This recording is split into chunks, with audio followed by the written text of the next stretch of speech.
Last time I was on the show, I talked a lot about this, the like kind of the cause of this war in Ukraine, and I put a lot of blame on American foreign policy, and it went super viral, and I heard back from some people who disagreed.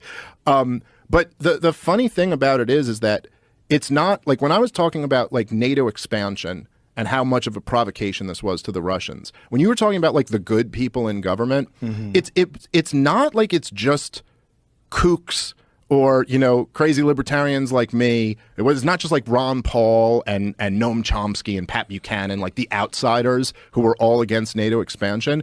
But the list of people within the government, within the national security apparatus, who completely opposed NATO expansion is really impressive and long.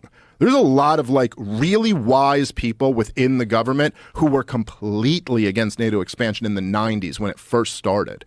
At least 3 secretaries of defense, Robert McNamara, Robert Gates, George W. Bush and Barack Obama's Secretary of Defense, William Perry, who was Bill Clinton's Secretary of Defense and the Secretary of Defense at the time, they all opposed it in like the strongest possible language and all explicitly for the reason that this will provoke a conflict with Russia.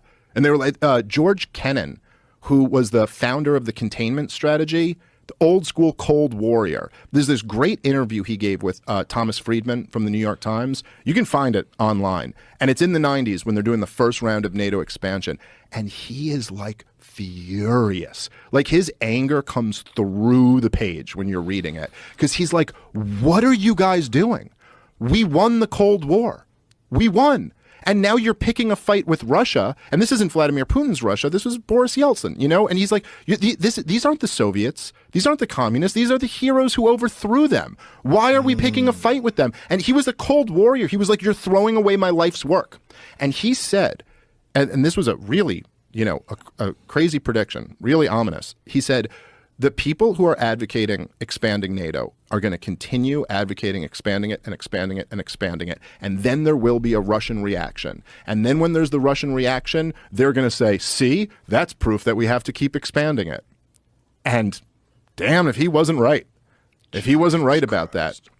And but one more little detail on this, because this is really interesting, is so there's in 2008, in February of 2008, there was a private cable that the current CIA head, Burns, Bill Burns, who's currently the head of the CIA, at the time he was the ambassador to Russia.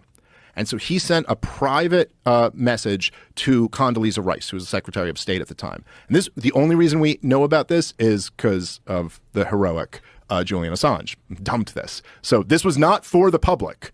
This is like what they were saying to each other. And this memo was titled "Niet means Niet." And it was about Ukrainian entry into NATO because this had been floated out for a while. Yeah, there you go.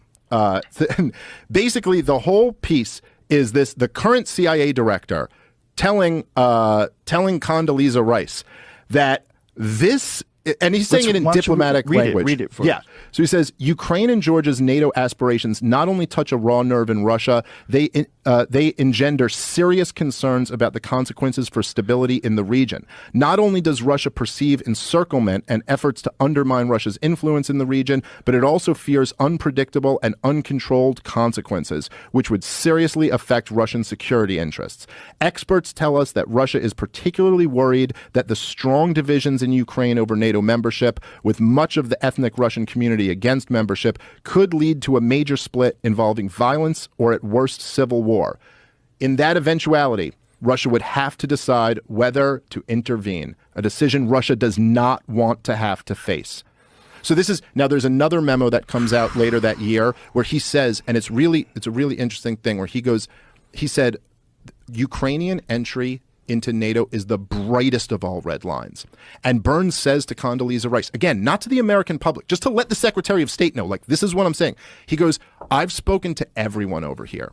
He goes, from the craziest right-wingers to Putin's sharpest liberal critics, and it is unanimous to a man They all agree that Ukrainian entry into NATO is the brightest of red lines, that this is a direct threat to Russia. You cannot do this. In the same way Jack Kennedy was saying you cannot put missiles in Cuba, you cannot bring Ukraine into your military alliance. That was Putin's position. Then this is what they were telling him. And 3 months after that memo that we were just reading, so this was in February, they had the Bucharest summit where NATO announced that Georgia and Ukraine were coming into NATO. And this is what it's like our ambassador to Russia told our Secretary of State, do not do this. And then they went, we're just announcing that we're going to do it. And 3 months after that was the war in Georgia, because they announced Georgia and Ukraine were coming in. And then Georgia got ballsy because they felt like they had the backing of the West, and they attacked a breakaway province, South Ossetia. And they had Russian peacekeepers there, and Vladimir Putin responded. That was like the first real response. And he went to war with Georgia over that.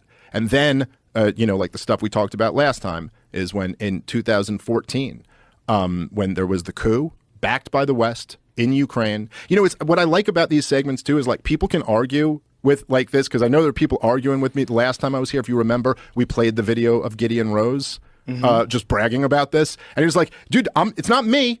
That's the CIA director's words. Yeah. That's Gideon. That's the editor of Foreign Affairs magazine saying this. This is what people in the government were saying. And one more note that I'll say is that Bill Clinton, Secretary of Defense, he wrote about this in 2015. So this is after the coup in Ukraine, the Maidan Revolution, and after Putin took Crimea. And he basically said that this is all my fault. And that his biggest regret was that he didn't resign over NATO expansion. I think he said his biggest regret was that he didn't do everything he could to stop it, and that he didn't ultimately resign over it, because this was destined to be the future. That it was people will say, I know people will argue with me on this, and they'll say but NATO is just a defensive alliance. So why should Vladimir Putin care if we expand this defensive alliance? And it's yeah, it's a defensive alliance, except for all the times it's not. Except for all the times it fights aggressive wars like in Serbia or Libya or Afghanistan. Other than that, I guess, they claim it's a defensive alliance. But from Vladimir Putin's perspective, this isn't a defensive voluntary alliance. This is the European wing of the American empire, the most war-hungry country in the world, who's started 7 wars in the last 20 years and slaughtered millions of people. From his perspective, when you put dual-use rocket launchers in Poland, that's not we're just trying. The official reason is we're just trying to make sure that Iran can't nuke Europe with the nukes that they don't have. But from Putin's perspective, he's no, you're trying to cut down on the time it would take for a nuclear weapon to hit Moscow. And so, again, it's not that Putin's a good guy, because he's not. And it's not that he's justified in invading Ukraine. He's not. And all the stories of horrible shit that you've heard that he's done there, he's probably done a lot of them. But man, it's just that all these guys, these same dumb neocons who had this policy to remake the Middle East, they're the same ones who also had the policy to expand NATO all the way to Russia's border. And man, was just the dumbest, most reckless policy ever that's now put us in a position where we are closer to a risk of World War III and nuclear war than we've ever been in my life.